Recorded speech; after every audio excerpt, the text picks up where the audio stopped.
Herzberg's two-way factor theory. According to Herzberg's two-way factor theory, there are two categories that influence employee motivation: hygiene factors and motivators.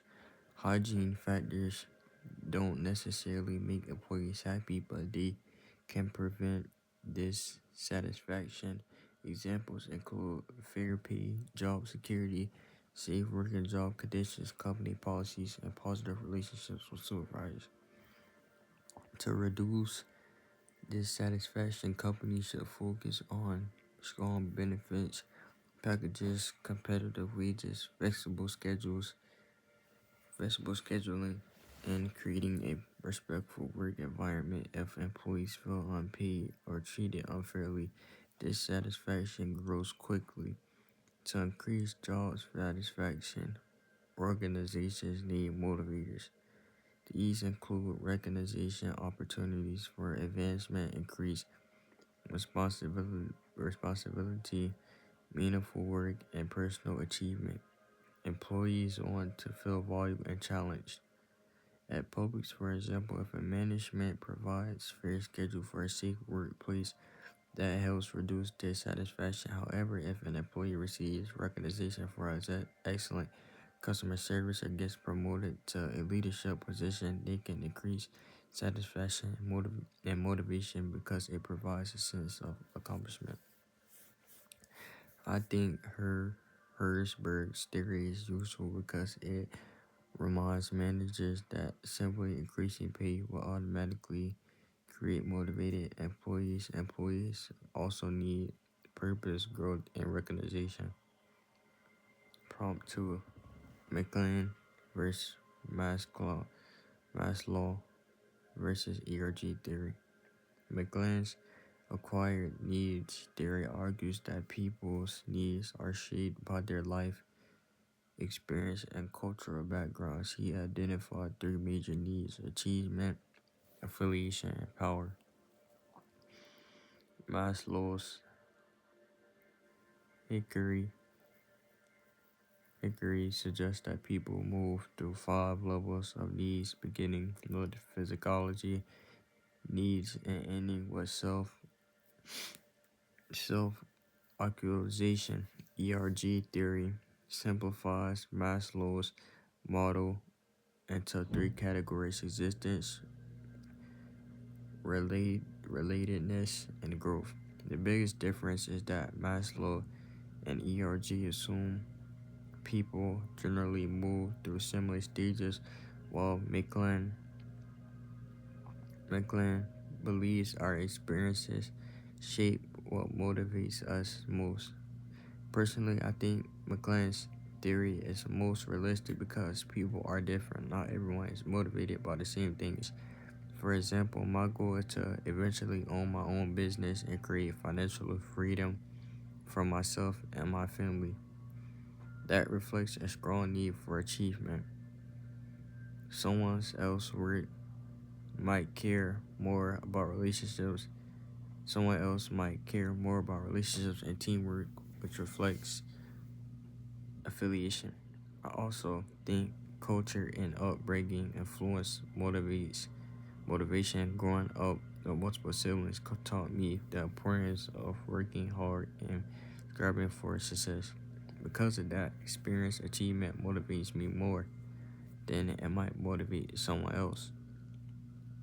While Maslow and ERG provide good frameworks, McLean better explains why different people can be motivated by different goals when they are in similar situations. Prompt 3.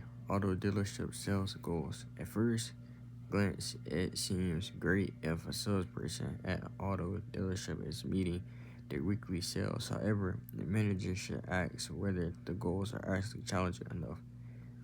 If every employee consistently reaches their goals with little effort, the goals may be too easy. This can limit growth and prevent the dealership from reaching its full potential.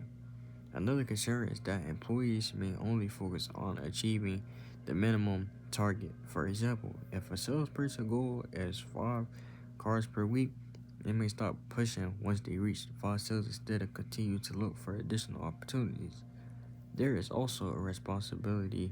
There is also a possibility that employees are setting their goals too low for guaranteed success. While this performance may look like strong on paper, it will not necessarily maximize dealer profits. A manager should regularly review performance data and encourage employees to set challenging but realistic goals. This aligns with the goal setting theory because goals should stretch employees while remaining attainable. A personal example is basketball. If I only practice skills I'm already good at, I won't improve. Growth happens when goals challenge me to perform at a higher level. The same concept applies in the workplace. Prop 4. Distributive justice refers to whether employees believe outcomes such as pay, promotions, and rewards and distribute fairly. Procedural justice focuses on whether the process used to make those decisions is fair. Both forms of justice involve perception because employees do not always have access to all the information behind their management decisions. Two employees can experience the same situation but interpret it differently. For example, if one employee receives a promotion, another employee may believe the outcome was unfair. However, if management clearly communicated the qualifications and selection process, employees may view the decision as more legitimate even if they are disappointed. Managers can reduce inaccurate perceptions by being transparent, communicating expectations clearly, applying policies consistently, and allowing employees to voice concerns. Open communication helps the employees understand why decisions are made. At Publix, employees are generally more likely to accept decisions when managers explain the reasoning behind scheduling promotions or performance evaluation. Even when employees don't agree with the outcome, understanding the process can increase perceptions of fairness. Overall, I believe procedural justice is often just as important as distributive justice because employees care not only about what decisions are made, but how those decisions are made. When people trust the process, they are more likely to trust leadership and remain engaged in the organization. And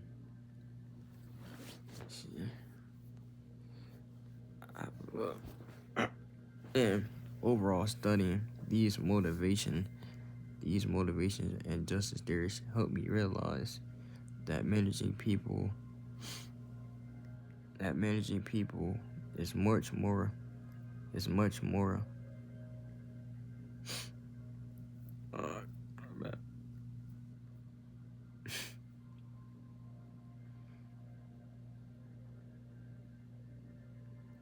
much more complex than simply paying employees more money or setting performance goals. Every employee brings different experiences, values, and motivations to the workplace.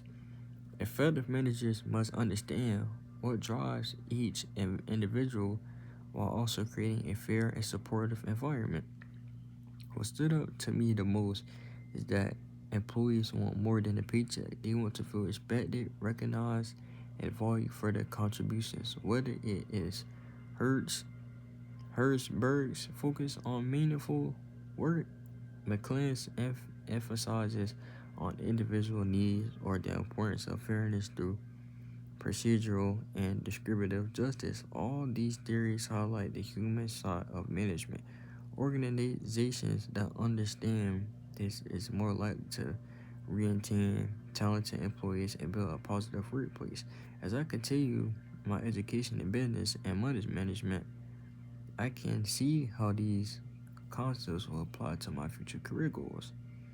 Since I hope to own a business one day, understanding what motivates employees will be essential. A successful business depends not only on profits and sales, but also on having a team that feels motivated, appreciated, and treated fairly. If employees are engaged and believe their efforts matter, they are more likely to perform at a high level, contribute to the organization's success.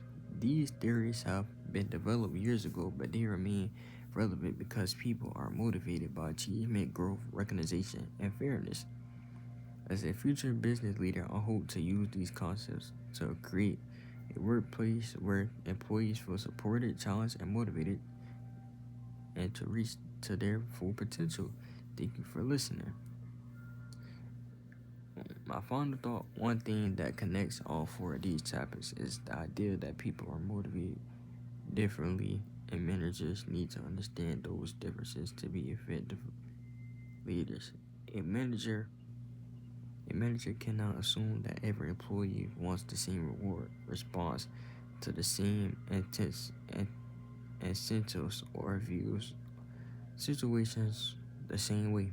Successful leaders can take time to learn about their employees and create an environment where people succeed. I also think communication plays a major role in all of these theories. Employees are more likely to be satisfied, motivated, and feel treated fairly when managers communicate clear and consistently. Many workplace problems happen because expectations are not clearly explained or employees do not understand why decisions are being made. Strong communication can help prevent misunderstandings and build trust between employees and management.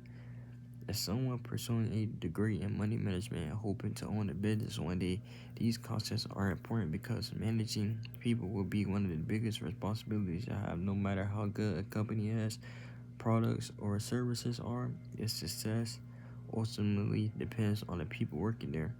Understanding motivation, setting meaningful goals, recognizing achievement, and treating employees fairly are critical skills that I hope to apply in my future career.